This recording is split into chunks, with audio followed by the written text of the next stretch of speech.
ते सर्व लोकांची दिशाभूल करतायत। दिल्लीमधल्या बैठकीत काय घडलं काय नाही घडलं ते सगळं आम्हाला माहिती आहे। सांगली जिल्ह्यातल्या कुठल्याही जागेवर कोणतीही चर्चा दिल्लीतल्या बैठकीत झालेली नाही माझ्या माहितीप्रमाणे। त्यामुळं विशाल पाटील यांना माझं आव्हान आहे, जर अशी काही माहिती किंवा असे काही अधिकार आपल्याला जर त्या ठिकाणी आमच्या पक्षप्रमुख उद्धवजी साहेब ठाकरे आणि संजयजी राऊत यांनी तुम्हाला दिले असतील तर माझ्याबरोबर मातोश्रीवर चला आणि माझ्या देखत उद्धवजींना आणि संजय राऊत साहेबांना सांगा की साहेब तुमचा जिल्हा प्रमुख मला क्रॉस करतो, माझ्या विरोधात प्रेस घेतो, तुम्ही मला अधिकार दिलेत का? साहेबांनी जर सांगितलं हो आम्ही विशाल पाटलांना हे चर्चा करण्याचे अधिकार दिलेले आहेत, मी मातोश्रीवरच माझ्या उद्धवजींच्या चरणी माझा राजीनामा ठेवून मी राजकारणातनं संन्यास घ्यायला तयार आहे। परंतु विशाल पाटलांनी खोटं बोलून जनतेमध्ये दिशाभूल करण्याचा प्रयत्न करू नये। आटपाडीमध्ये त्यांनी केलेलं वक्तव्य हे जाणीवपूर्वक केलं होतं आणि ते खरं होतं। म्हणजे मिंदे गटाच्या लोकांनी, खरं तर याच्यामध्ये मिंदे गटाचा काही संबंध नाही, सहानुभूती जी उद्धव साहेबांच्यावर जयंत पाटलांच्यावर टीका करून जी त्यांनी त्या ठिकाणी मिळवण्याचा प्रयत्न केला होता ती जनतेनं त्यांना सहकार्य करण्याची भूमिका घेतली होती। त्यात कुठल्याही पक्षानं माणसं अडवली तर अडत नव्हती, ही वस्तुस्थिती होती। आणि म्हणून माझा पैरा फेडण्याची भूमिका आहे, माझी मदत करण्याची भूमिका आहे, मी प्रश्न सोडवून घेतलाय, मी कुणाचा ऐकणार नाही, मी अपक्ष आहे। एकदा म्हणायचं मी अपक्ष आहे, मी कुणाला भीत नाही, आणि एकदा म्हणायचं मी महाविकास आघाडीचा घटक आहे। महाविकास आघाडीत उद्धवजी माझे नेते आहेत, राहुलजी माझे नेते आहेत, शरद पवारजी माझे नेते आहेत। मला वाटते महाविकास आघाडीला हे खासदार घातक आहेत। स्वतःच्या पर्यायानं शोधणारे खासदार असे महाविकास आघाडीचे घटक होऊ शकत नाहीत।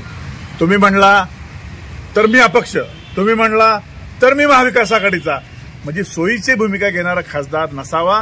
माझी काँग्रेसच्या वरिष्ठ नेत्यांना विनंती आहे, माझ्या पुढे खरं तर भीती दुसरीच आहे।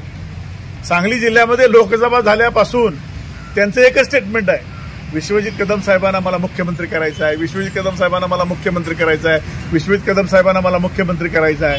म्हणजे ज्या पद्धतीनं भारतीय जनता पार्टीमध्ये पंकजाताई, तावडे साहेब, खडसे साहेब यांनी मुख्यमंत्रीपदाची स्वप्न पाहिली आणि त्यांना राजकारणातनं कायमचं जसं बाद केलं, तशी तर चाल विशाल पाटील यांची नाही ना की विश्वजित कदम यांना मुख्यमंत्री मुख्यमंत्री मुख्यमंत्री म्हणून राजकारणातनं बाद करायचं तर त्यांची भूमिका नाही ना, हा माझ्या पुढे पडलेला प्रश्न आहे।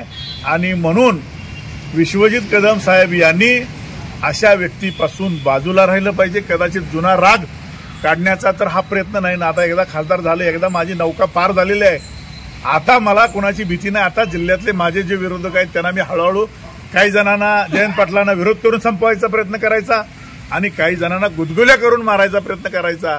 विश्वजित कदमांना कदाचित ते गुदगुल्या करून राजकारणात संपवायचा तर प्रयत्न करत नाहीत ना, हा माझ्या पुढे पडलेला प्रश्न आहे। आणि म्हणून विश्वजित कदम साहेबांना माझी विनंती आहे, ते आमचे नेते आहेत, महाविकास आघाडीचे घटक पक्ष आहेत, माझे चांगले मित्र आहेत, माझी त्यांना विनंती आहे की तुम्ही एकदा गपचूप दोघं बसा आणि त्यांच्या मनात काय जाणून घ्या आणि तुमची काँग्रेसची महाविकास आघाडीबद्दलची भूमिका तुम्ही स्वतः त्या ठिकाणी जाहीर करावी। दिल्लीच्या बैठकीत काय घडले, कारण सुहास बाबर यांना ऑफर द्यायला यांना अधिकार दिला कुणी? ऑफर कुणी द्यायची असते? शिवसेनेचं म्हणून मी ऑफर देईन। काँग्रेसच्या बैठकीतल्या काँग्रेसच्या नेत्यांना काँग्रेसच्या ज्या जागा सुटणार आहेत त्या जागेवर मी कसं कुणाला ऑफर देऊ शकतो?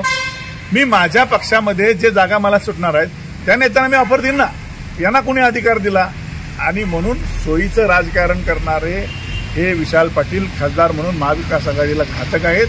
काँग्रेसनं त्यांना आत्ताच महाविकास आघाडीपासून घातकी जर असे काही स्टेटमेंट करून महाविकास आघाडीला जर त्यांना त्रास होणार असेल तर त्यांना बाजूला करावं असं माझी त्यांना विनंती आहे। सांगली जिल्ह्यातल्या 8ही विधानसभा मतदारसंघात शिवसेना आम्ही तयार करतोय। आम्ही आता अलर्ट झालोय, विशाल पाटलांच्या वक्तव्यावर कुठलाही काँग्रेसचा नेता बोलायला तयार नाही, त्यामुळे आता 8ही विधानसभा मतदारसंघावर आम्ही तयारी करतोय।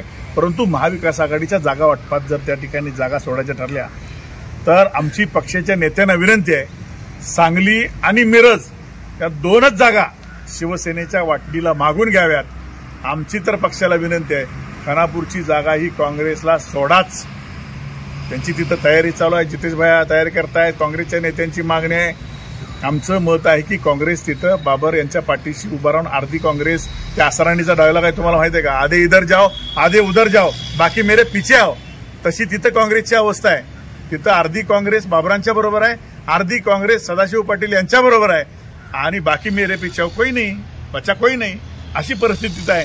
आणि म्हणून ती जागा काँग्रेसला सोडावी आणि सांगली आणि मिरजेची जागा शिवसेनेला सोडावी अशी मी वरिष्ठ पातळी नेत्यांना मी आवाहन करणार आहे, भेटणार आहे, चर्चा करणार आहे, शिष्टमंडळ घेऊन जाणार आहे.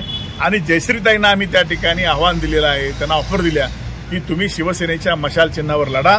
मला खात्री आहे की शिवसेनेतनं तुम्ही आमदार झाल्याशिवाय राहणार नाही. इथली जनता ही हिंदुत्ववादी विचारधारेची जनता आहे.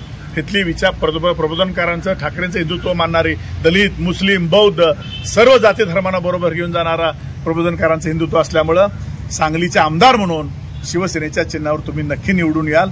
या बाबतीत जयश्रीताईंनी सकारात्मकता दर्शवलेली आहे. कार्यकर्त्यांशी चर्चा करून योग्य वेळी निर्णय घेऊ अशा पद्धतीचं आश्वासन त्यांनी आम्हाला दिलेलं आहे. जयश्रीताईंची भेट झाली का तुमची? हो, माझी 2-3 वेळा त्यांची भेट झालेली आहे. जयश्रीताईंना स्वतः मी त्यांच्या घरी जाऊन भेटलेलो आहे. त्यांना या बाबतीत मी गेली 1.5 वर्ष त्यांना त्या ठिकाणी ऑफर देतोय की तुम्ही शिवसेनेमध्ये या. परंतु परवाच माझी त्या ठिकाणी भेट झाली आणि त्यांना सांगितलं जयश्री वहिनी असतील तर त्या माझ्या भगिनी आहेत, माझ्या ताई आहेत, त्यांच्या पाठीमागं खंबीरपणे उभं राहणं हे भाऊ म्हणून माझं कर्तव्य आहे. तुम्हाला तिकीट कुठल्याही पक्षात मिळो पण महाविकास आघाडीतनं तिकीट असलं तर आम्ही